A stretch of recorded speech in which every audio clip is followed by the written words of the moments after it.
It's May, and we are here to talk about resilience.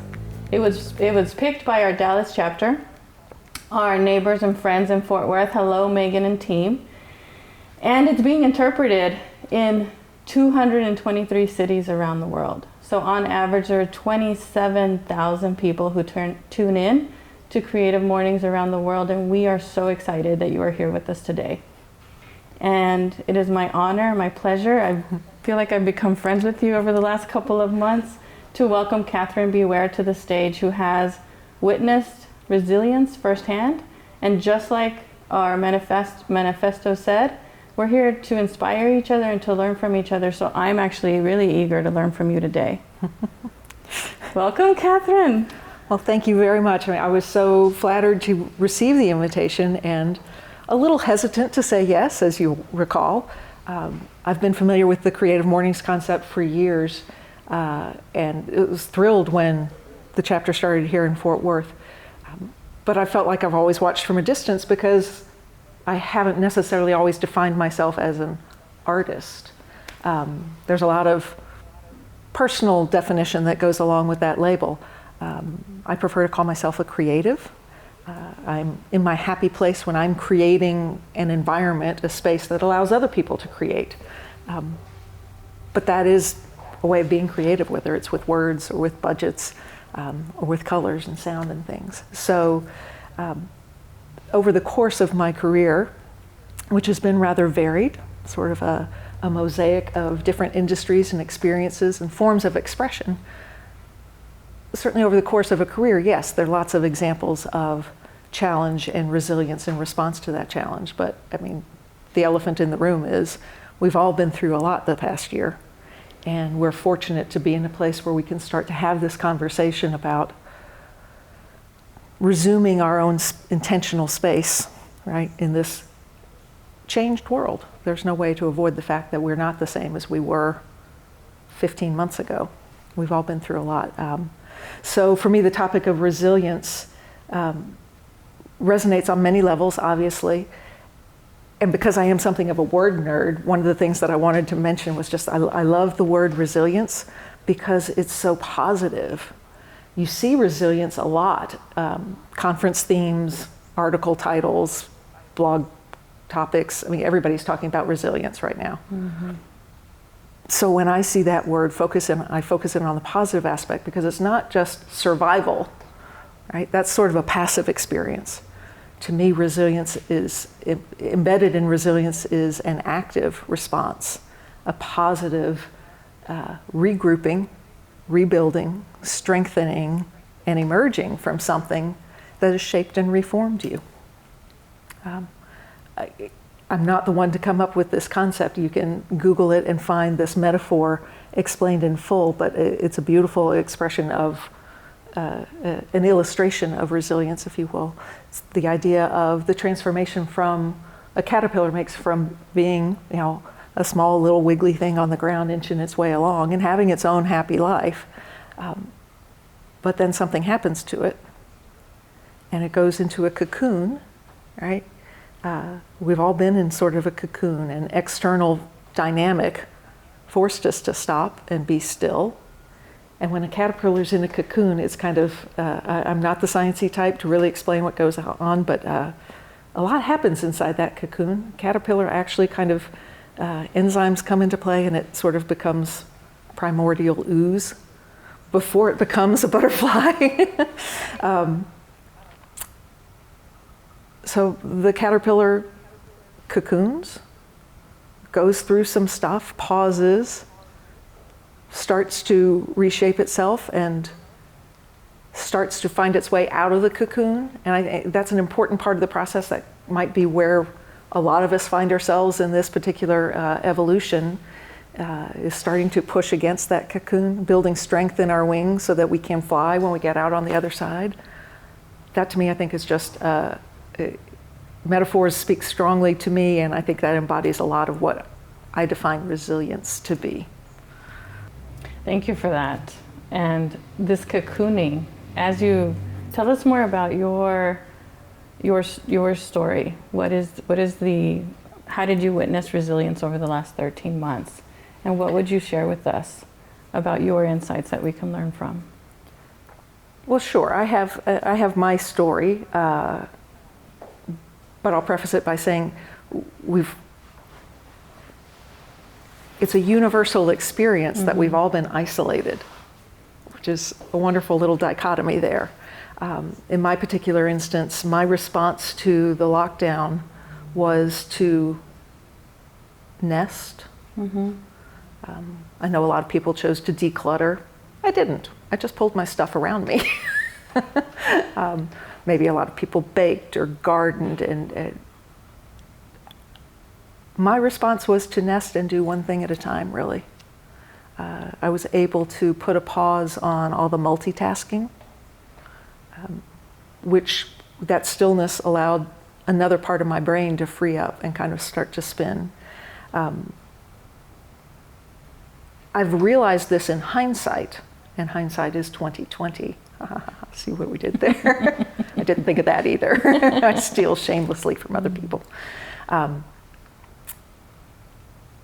as I think about it, and as I reflected on what I was going through, the first few months we all just sort of reacted. And it took a while as individuals to stop and think about, is this healthy? Does this make me feel good? Some people dove right into that self-analysis. Other people, myself included, it took many, many months for that process to begin. But I realized, I learned something new about the way I work as a professional, as a creative, that my process is fed by external inputs, but not necessarily direct inputs. I can work on my own, but I work better when there's noise around me. I pick up energy and ideas from osmosis. So prior to the lockdown, there was such a proliferation of collaborative workspaces. That concept really appeals to me. But during the lockdown, all that shut down. And I hadn't been in a workspace, I'd been in an office, but working in a small nonprofit, I shared one set of 4 walls with 2 other people and a hallway right behind me. And there was a lot of stuff to feed my brain, whether it was directly related to what I was creating or not. The energy level, the other stuff going on around me was really important. So I've found a new capacity for resilience, for rebounding, by realizing I need to feed myself, feed my brain and my creative spirit with more external inputs. But I have to be careful, and I have to curate what those inputs are. That's such a good point. And you and I have been in several conversations before we've come together with you.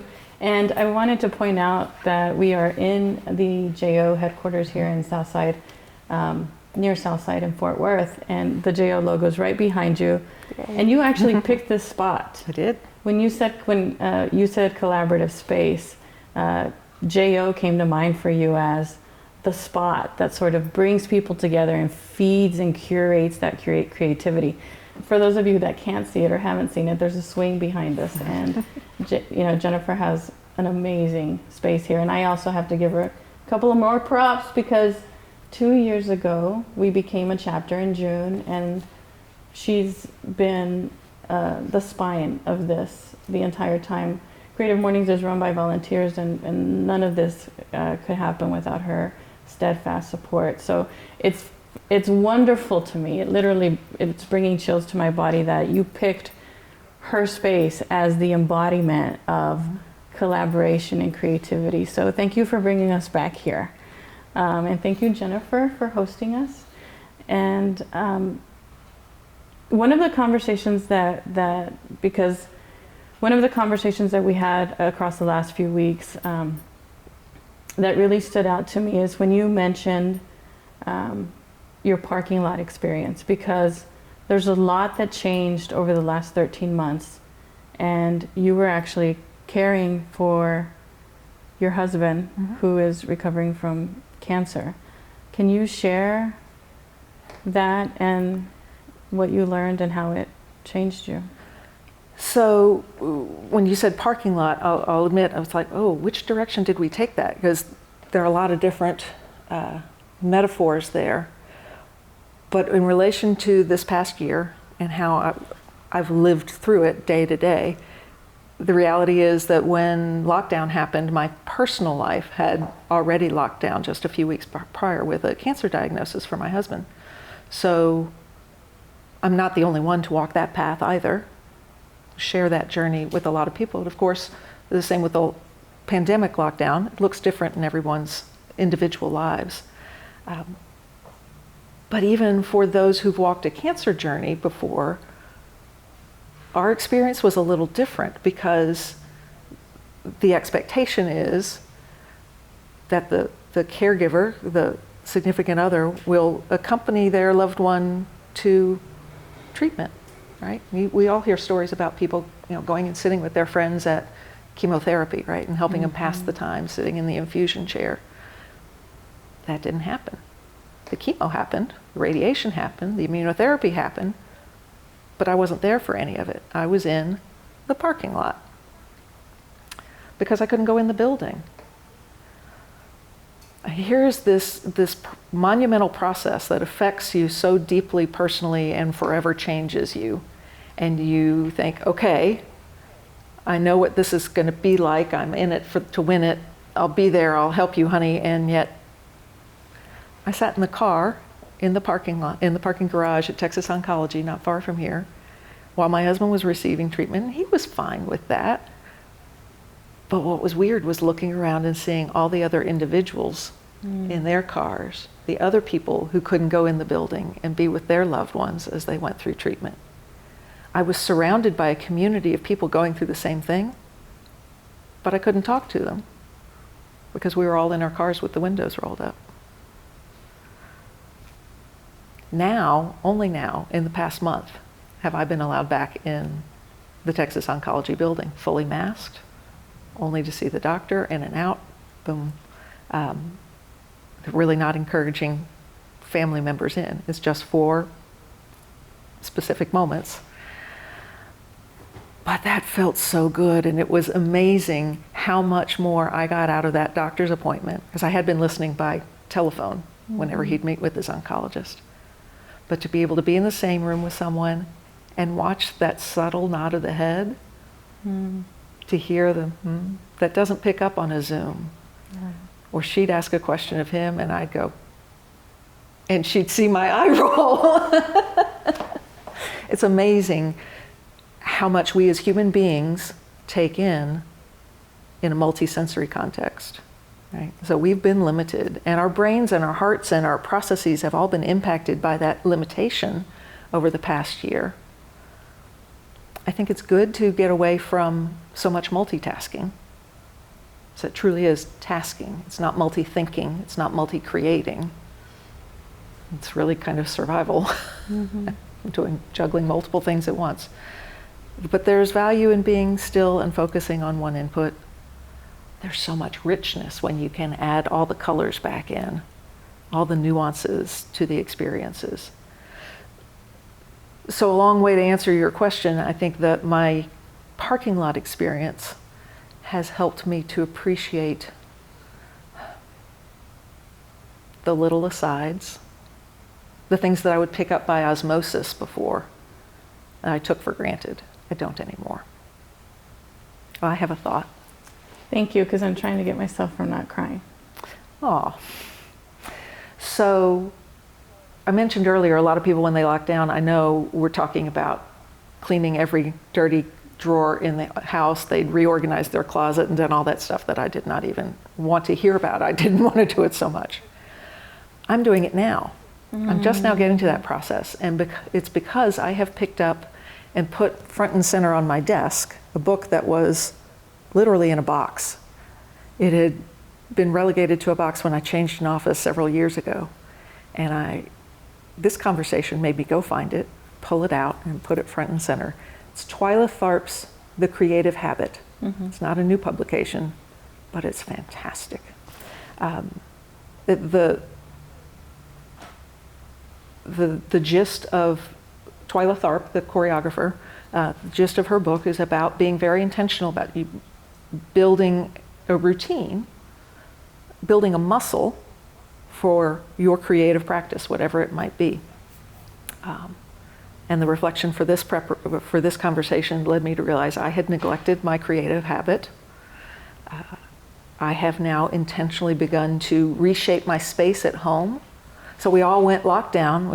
If we weren't working from home, we had to work from home if we were lucky to have jobs, which I was, thank you very much.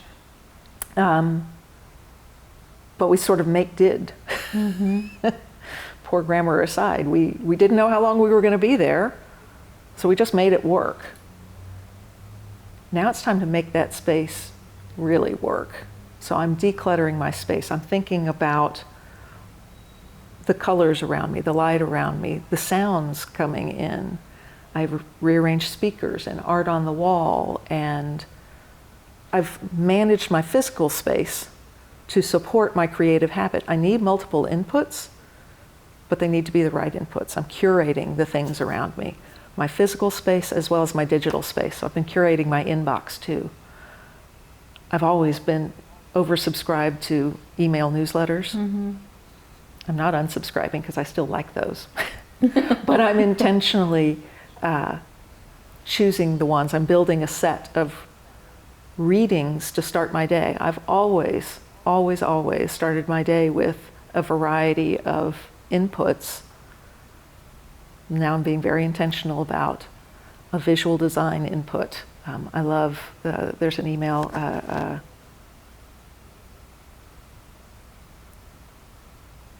I've forgotten the name of it. It'll come to me as I say the others. Reading Words, Zigzag Podcast is a great one. Arts Hacker is my go-to when I want to get in my the technical side of my brain. Quartz is a wonderful creative digest. They're all digests of thoughts gathered from other places. So my readings in the morning will take me a variety of different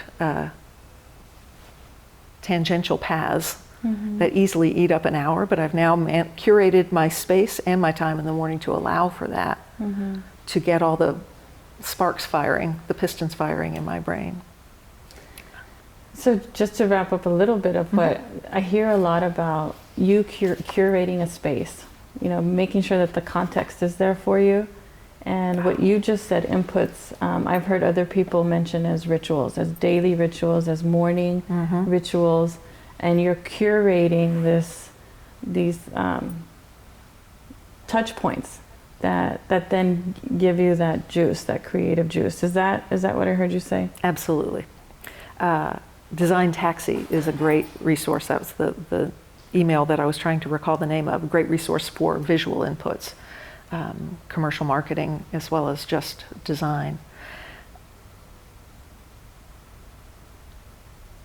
Taking a moment to stop and as we come out of a difficult time, a time of loss in so many ways, loss that truly can't be replaced but can be honored by giving the experience value and time and space, right? As we build on that experience. Absolutely, I think there's value in building in a ritual. I love that word for it because it has so much soul built into the connotation of ritual. And we as creatives try to express what's unexpressible through our medium, or our various mediums. So having a ritual to start the day or midday. We're not all morning people. Or maybe you need a little pick-me-up in the afternoon. I mean, to be really practical, it may not be the right time of day, first thing, for everybody to go through and feed their system with multiple inputs. Maybe that needs to happen after lunch when you're fighting a nap. Well, and what you just pointed out, I'd like to sort of put a pin on and also share with you again, is Catherine's mentioned some people, we all had a shared experience, but some people approached it this way. This is how I approached it. And just now you've really emphasized that again. I'm doing this in the morning. It might not be right for you. So I think the point that I just want to emphasize there is we all have a rhythm or a pattern or something that really connects with us. And it's important for us to not just take in what we think we're supposed to do and really, sort of what I hear you saying is build that self-awareness around what is the thing that is feeding me, that is nourishing me. When we asked for feedback from you on how Creative Mornings made an impact in your life, those are the words that were used. That it nourishes, that it feeds me, that it helps me grow. And so, but everyone is different. We all share the same experience, but we are all unique in the special thing that feeds us or connects us. It's another great metaphor, the feeding our spirit. I had time to spend with a friend the other day who used the expression, it's the flip side of the coin. She said, I've discovered I don't have an appetite for being busy anymore. I'm not craving that constant churn on the rabbit wheel, you know. We've had a chance to step off and don't have an appetite for it. That doesn't mean you can't do it. You don't occasionally get on it, but that's not what you're going to choose off the menu. I love that.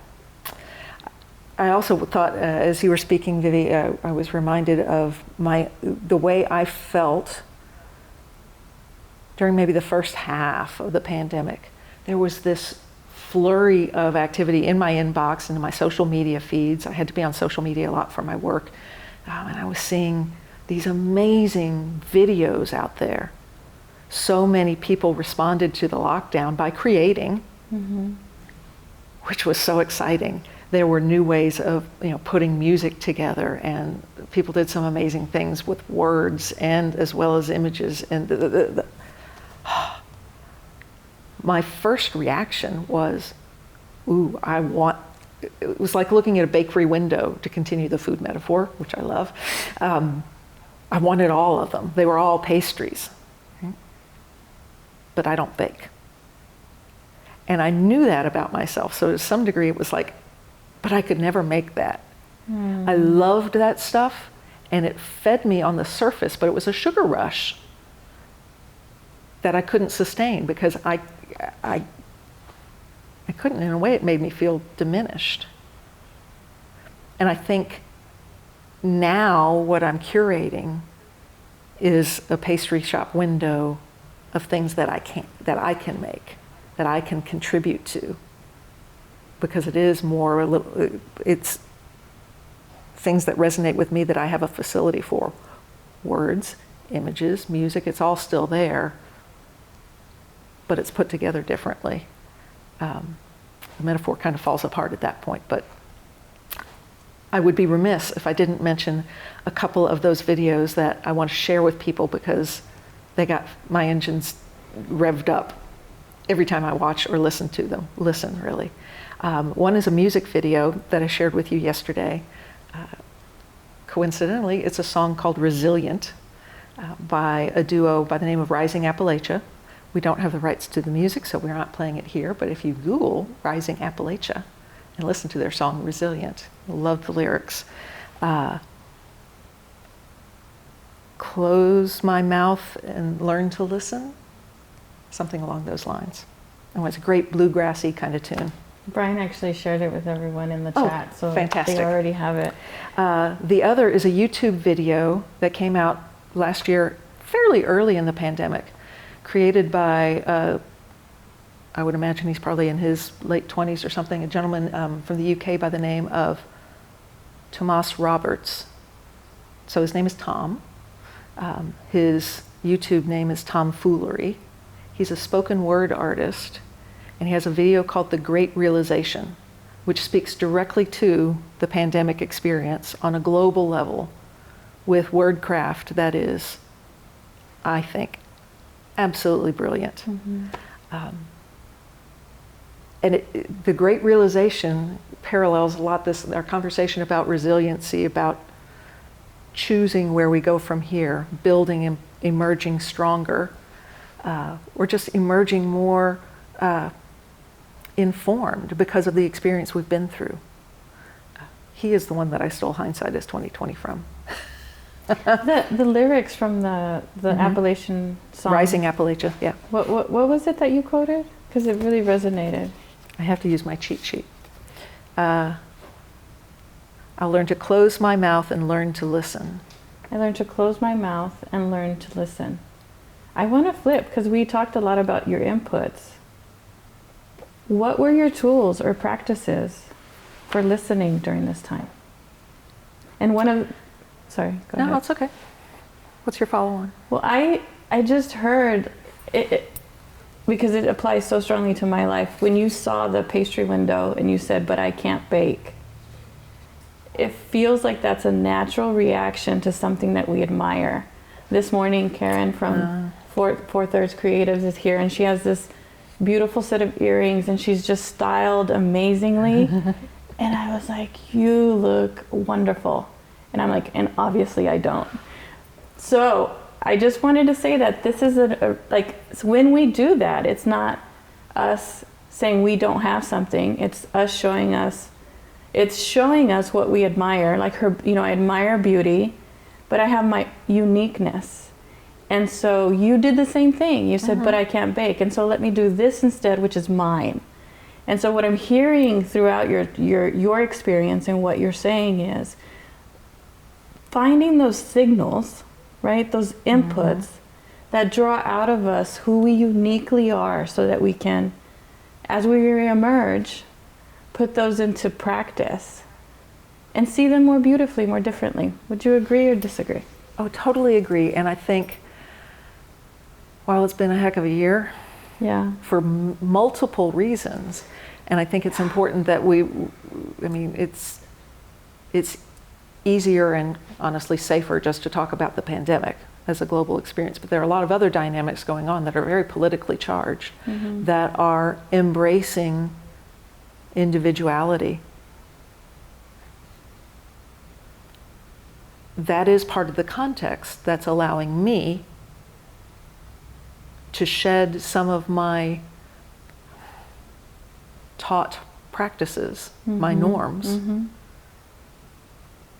and to push against the cocoon, strengthen those wings, right? And come out and fly on the other side. That's resilience. Yeah. That is resilience. Knowing that we've been in a cocoon and pausing enough to know when our wings are strong enough to come out. This is I want to read this from Jean Faith, and I'm guessing it's lyrics from the song Jean. She typed in the chat, "I've got my roots down deep." It is from the and watch the video, the movement of the dancers that are part of they're rooted down so I'm deep, imagining but they're flying you too. experiencing it as we're talking about it, and it's kind of giving me chills. So it's adding to the context of them hearing us in conversation. We are going to take Q&A from the audience, from you, from Jean, from whoever. And I know that when I looked at the guest list, I was excited to see folks from Seattle and Lexington and Nashville and all these places. And that's one of the things that I love about, I have to find things to love about this hybrid, because we're eventually being able to hug, I promise, is that we can show off our hometown heroes, our hometown creatives to the entire world. So that's something that I'm trying to enjoy out of this social isolation, distancing type of thing. So before we take Q&A from the audience, I really need to thank our global and our local sponsors. Because there is a Swiss Miss who created Creative Mornings 11 years ago, has been supported by MailChimp, who is our global partner for marketing for the last 11 years. And they support their staff and the infrastructure, because we run on generosity. And our second global sponsor is Skillshare, who's become our global partner for online learning. I have a special place in my heart for our local partners, and JO is one of them, and I'm excited that we're here in your space, Jennifer. And 4/3 is another local sponsor, local partner. Thank you, Michael and Karen, for the amazing work that you do pre and post production. And we have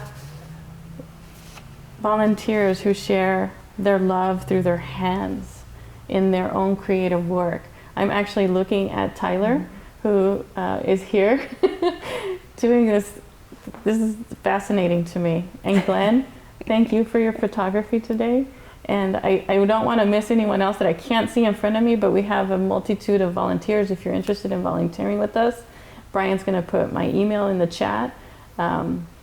So thank you to our global sponsors and our local partners.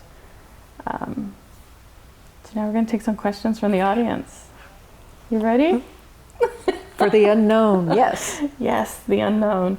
So, and that's a good point, that we've gone through 13 months or however many months of unknown, and that uncertainty isn't going to leave us. It's just life. It's just life. Yeah, we're dancing through this, aren't we? We're all doing our best. So a question that came in from Karen. This is Karen. Can you hear me? I can't hear you, Karen. Catherine can't, though. I can hear a little. Okay. And I'm asking KB when her book is coming out. When is your book coming out? Oh! Karen is a sweet friend who is baiting me. Take the bait, Catherine. Let's hear it. I have honestly been imagining, no more than that,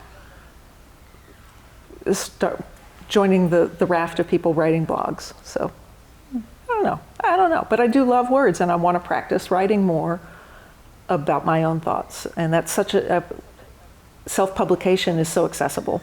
For me, it would not be about gaining readers. It would be about practicing that skill, right? And honing my craft in a different direction. I've written for other people for so long. Why not write my own thoughts?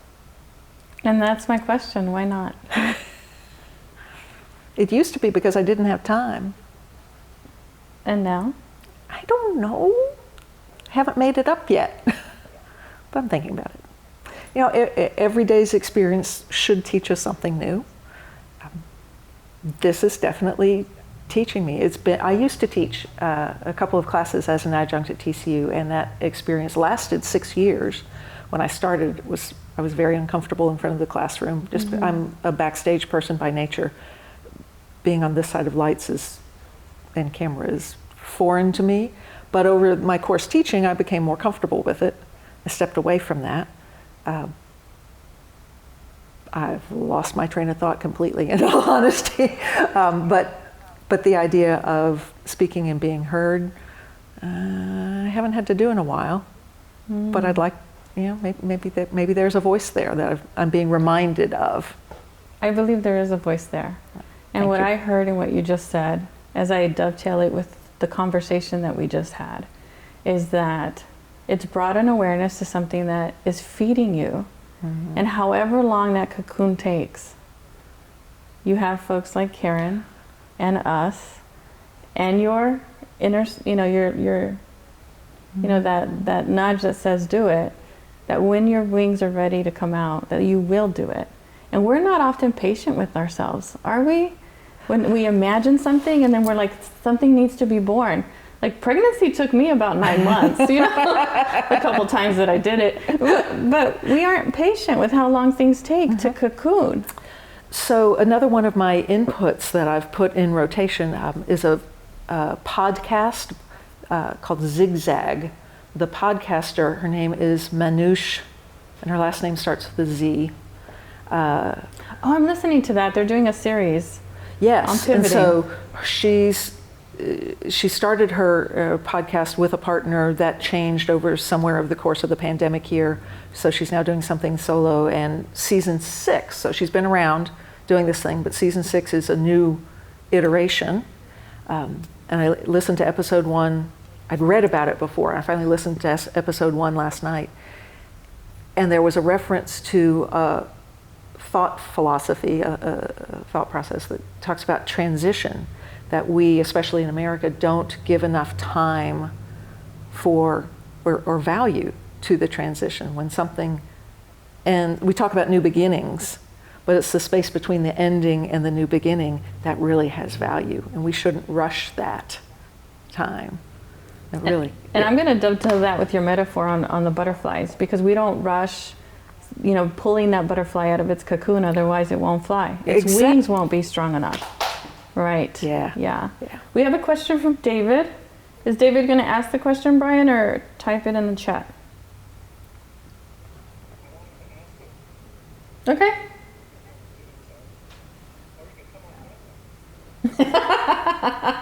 He can come on camera. He's being shy. Okay. What's the question for Katherine?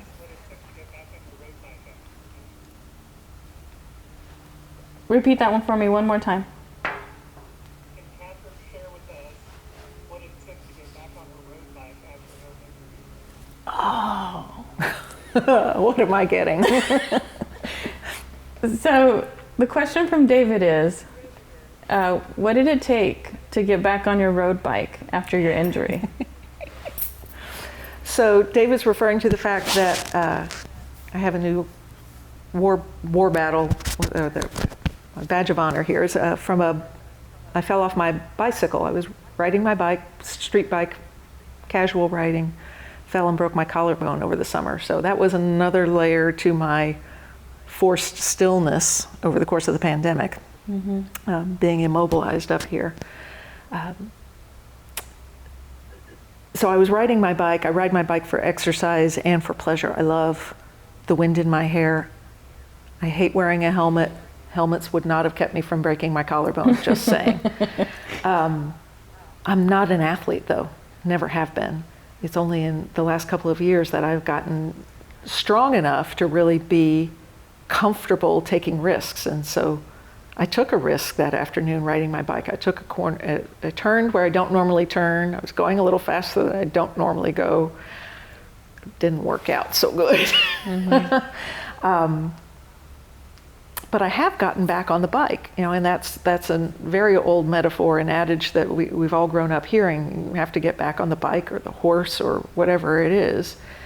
I wasn't physically able to do that safely until the winter months, and the weather wasn't great. So I allowed myself the space to wait until springtime.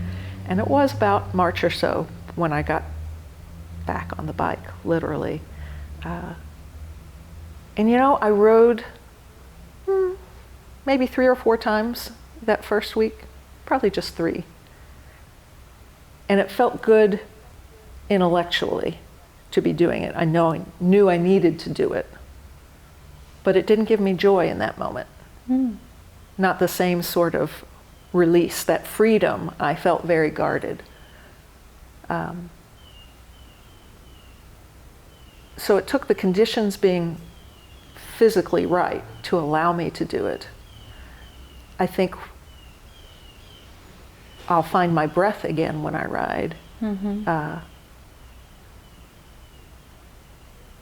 When things are just running a little, when I'm back in control, and we're getting that back.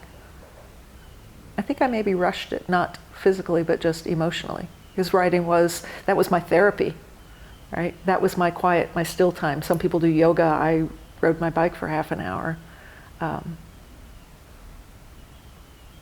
Gosh, I don't want this to be a self-help or therapy lesson. So it therapy session. It sounds like the insight that you had in that bike experience and in the talking points in our conversation earlier, sort of, they're intertwined. There's a matrix there. We tend to rush ourselves before we're ready. And so if you have, pause and then wait till you find it again. And if it gives you freedom, then continue. And if not, that means we've changed. But now I know I can when I want to. I like that. Yeah. I like so that. So whatever much. it is that we've been forced to give up or not had access to, just because we can tap into it, now we're allowed to. We have systems in place to support that kind of activity again. Doesn't mean we have to go back to the same way. We can give ourselves permission to change. Yeah, yeah. I know we're answering questions, but there's one other concept that I want to share with the group, especially given that our audience is coming at this from a creative perspective. And it's an insight from Twyla Tharp's book, The Creative Habit, fairly early in the book. I can't tell you what chapter, but anyway, it's early enough on. But it's a helpful insight for creatives to stop and think about what you like to create and from what perspective. Right? I've talked about the fact that I realize I need inputs, stuff just hitting me by osmosis in the background, whether that's sound or other people talking, or music or other people talking about things. I like to be in the middle of things. Tharp's metaphor is, what is your focal length as a creative? Do you like to create in the close-up, right next to things, and get into all the details? Or the heart, the inner workings? Or do you view things at a distance and see the panorama? I'm definitely in the middle. I like to have it around me. And in a way, maybe the bike riding is one of those inputs, right? The physical activity certainly frees my brain to work on a different level.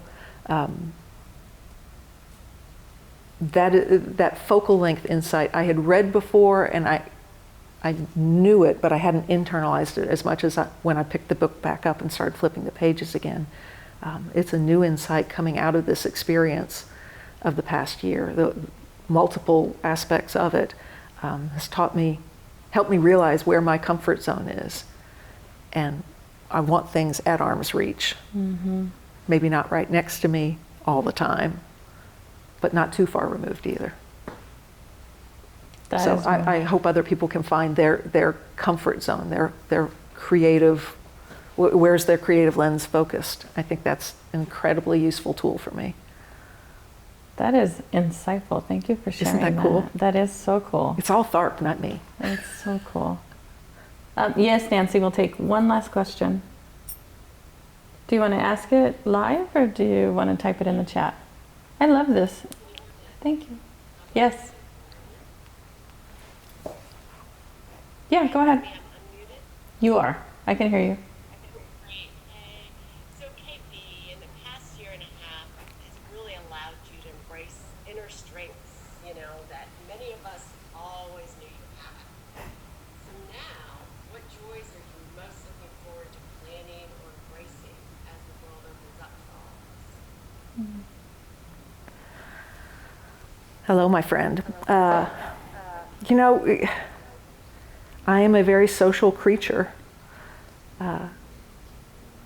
It's called by a different name now, but the Myers-Briggs test was the label for the personality test that many, many people have encountered in the course of preparing to enter the workforce, or their corporations and managers have had them take it as part of a self-assessment. So in that personality test, I know I typically test out as an ENFJ, the E being for extrovert. Yeah, my joy is being around other people. I'm so happy to be embracing that. Cautiously, I do, live in a residence with a high-risk person whose immune system is still compromised. Not going to be crazy about anything, but for me to be the whole person that I want to be for my significant other, I need inputs like this. I mean, I'm smiling on the inside big time.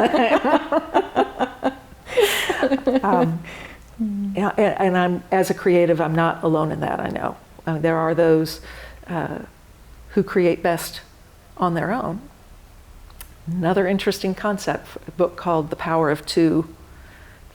The idea that there's no such thing, no such true thing as a solitary genius. That we all have somebody to bounce ideas off of, a safe space like you've given me today, Viv, to not just to put something out there, but to receive feedback and respond to it. That dynamic as a human being for me, and I probably fairly safe to say a lot of our audience, craves that same sort of multi-sensory interaction again. Zoom is great, and I love being able to watch you embrace this new technology for the format that's been around a while, but it's evolving. It's taking its own form. You're right. It's responding and growing and stretching its wings, and it's cool. Doesn't mean the old way is bad. Yeah. It's just another way. Another way. Yeah. That is a beautiful insight. And thank you, Karen, for... That was Nancy. Thank you, Nancy, for pulling out, where are we finding our joy as we reemerge from this pandemic, and that is our resilience. Do you have any final thoughts or insights that you want to share before we wrap up? I haven't given voice to this one before, so bear with me, as it might not come out succinctly, but I'll try. I was thinking about the definition of resilience last night, and the image came to mind of a seesaw, right? So a fulcrum in the middle, and on either end we have stability and uncertainty. Really, kind of, they're pretty opposite or opposing concepts. And resilience is sort of finding that balance between the two, right? So during the past year, we lost a lot of stability, but we gained a lot of constants that just were limited, but we didn't know how they were going to piece together or play out, right? So there's that opposing force, comfort on one hand, uncertainty on the other, being alone, being with others, this fulcrum, this balancing act. It doesn't have to be evenly weighted between the two to find that our resilience, our sweet spot of resilience, all right, where we can be strong, right, is somewhere in between these opposing concepts. Finding our individual balancing point is what we have to do, is, to be redundant, individual, but as human beings. And it's, I know this isn't meant to be a self-help conversation, but we've all got it in us. And maybe it's an overt process for some people. Maybe it just rides in the background, and hums along in the hindbrain for a while for a lot of other people. That's the way I have been in the past. It's not the way I'm emerging, though, which is scary but exciting, Scary, intimidating, but exciting, and crazy. And I heard you give voice to something like that when we were setting up. You said, I'm typically behind the camera. And so you're emerging in front of the camera. And it's... Thank you for letting me grow my wings. You're so welcome. That is such a great wrap up to our conversation. Thank you so much for being with us today, for saying yes, for sharing your personal experience and your insights with our community. And my joy is hugging and high-fiving, and I cannot wait till we are back in person. And I want to just thank you for joining us today and invite you to our next talk with Opal Lee at her farm. I know! At her farm on the banks of the Trinity. And so we are the fourth Friday of every month. So mark it in your calendar. I hope you'll join us on June 25th. And the registration link will go live soon. You do not want to miss Miss Opal. You don't want to miss Miss Opal. She's going to be talking about the theme matriarchy. And so I hope you have a wonderful weekend, a very safe holiday weekend, and enjoy this beautiful weather while hopefully we don't have rain for a little bit. Yeah. Thank you, everybody.